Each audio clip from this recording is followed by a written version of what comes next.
Hey guys, Kyle, the Death Knight of Anime here, bringing you my review for One Piece episode 949. So, right out of the gate, I have to say, the first 6 minutes of the episode were an absolute adrenaline-filled blast, just from seeing the Yakuza 9 go ham on everyone.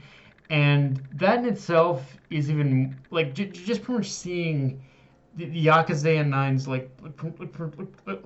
seeing the Yakuza 9, pretty much collectively work, pretty much fight together.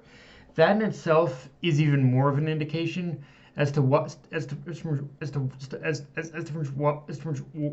Orochi fears their full return, because Orochi knows that alone the Yakuza 9 are probably not much to deal with. As individuals, they're going to be easy to. They're going to be it'll be challenging, but overall they can be taken down. Collectively, however, and as a group, it really shows. But it really shows that when together they are pretty much a near unstoppable force. And honestly, even though I wasn't one of those fans who doubted the Yakuza 9, nor did I necessarily need any kind of any reassurance of of their strength and their ability in order to face tough opponents. This whole display of strength has oddly enough given me an even more fresh perspective about what's going on in the manga than the already open perspective I had about those chapters upon initial reading. Like this episode, believe it or not, it's actually given me even more fresh and open perspective on a lot of what the manga's covering right now, more than I had upon initially reading those chapters. Like the whole thing with I won't go into detail, but let's just say that there are going to be moments later on where you might question a few things.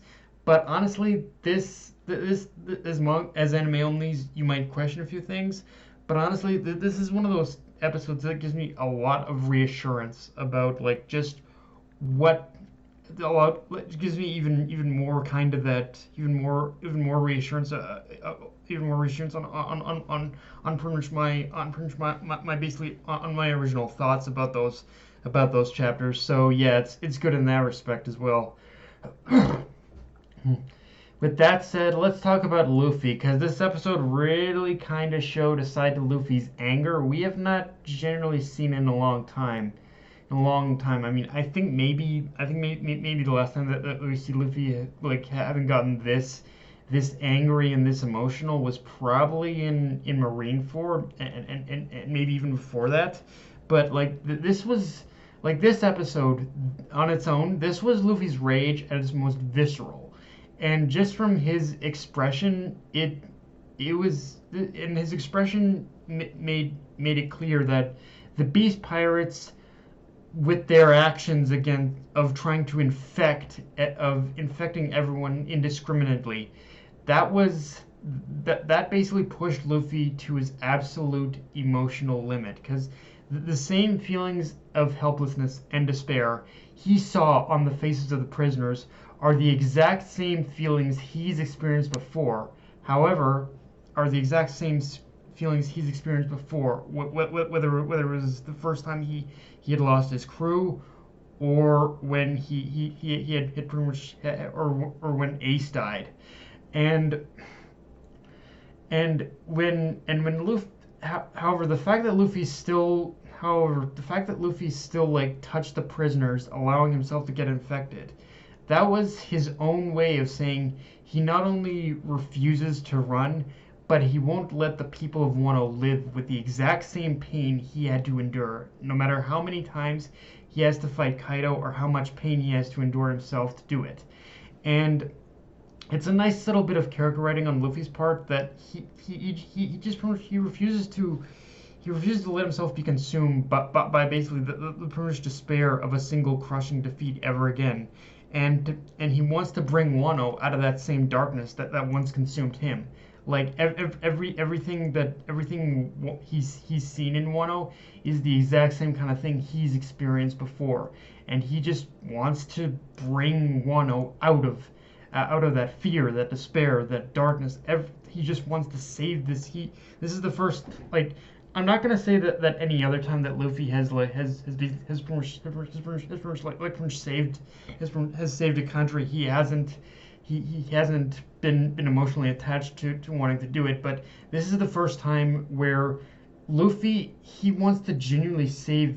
He wants to save this country from ever going down the path that, from ever experiencing the same kind of feelings the same feelings of being pushed into absolute helplessness that he had once felt. He wants to save this country from itself, pretty much. And I can kind of respect, and I can very much respect that, honestly. Like, it's something he's experienced, and he doesn't want anyone or anything to experience ever again. Also, in a parallel reversal of how the guards of the prison mine had pretty much spent so much time instilling fear into the minds of the prisoners on a daily basis, that by this episode, it was very fitting that the prisoners finally do cast their fear aside, thanks to Luffy, and suddenly, like, it's the beast pirates who are experiencing almost real fear, are experiencing real fear for the very first time. Like, this is like the beast pirates at this point have come across as almost kind of as near invincible, honestly.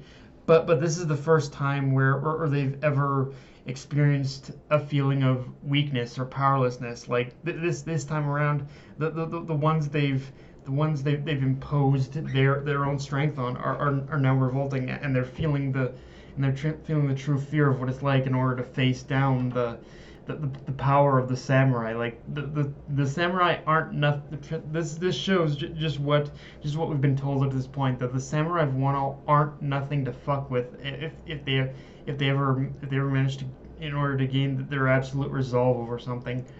And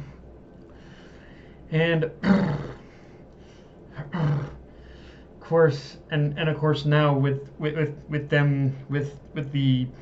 guards, with the guards of the prison mine being taken out, the prisoners are now the ones who control the Udon prison mine, and now the real rebellion can begin. And if you add on to the fact that basically Momo is now here as well, once the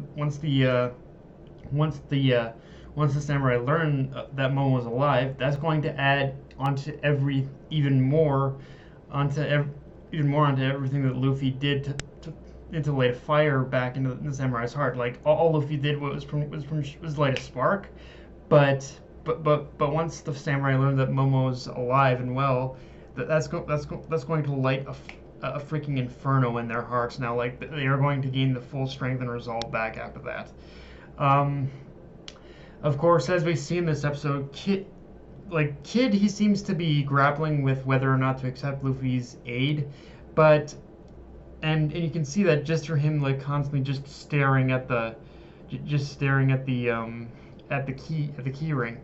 But at the same time, just in this episode, you can also see that right now he even though he is grappling whether or not to accept Luffy's aid, he also sees as an opportunity for revenge against Kaido, for basically what happened to Killer, and more, and he's also going to, and while I won't give it away, let's just say he also sees an opportunity in order to face a certain traitor again. So yeah, you can see that Kid definitely sees opportunity, and he's going, based on the preview, he's going to take it. Now, having said all that, let's talk art and animation, because I'd say of everything in this episode, art and animation is maybe a little bit more of a mixed bag, as there were many standout moments where art and animation looked amazing. I mean, not as good as last week, but still awesome. As again, like I said, the first 6 minutes of this episode were amazing. But I'd say where these two elements did falter for me is definitely more with the in between frames of the episode, where the animation either wasn't as smooth or the characters looked a little off model. But yeah, aside from that, it was still, despite that problem, it was still a very solid episode in this regard overall. And again, especially in those first 6 minutes of the episode, like those first 6 minutes, I think are like were pretty much peak art and animation in this episode for me. But yeah, guys, that's all I got for this review. If you enjoyed the video, like, comment, subscribe. Follow me on Twitter, Facebook, and list your Crunchyroll. Dead Night of Anime, signing off. Later, guys.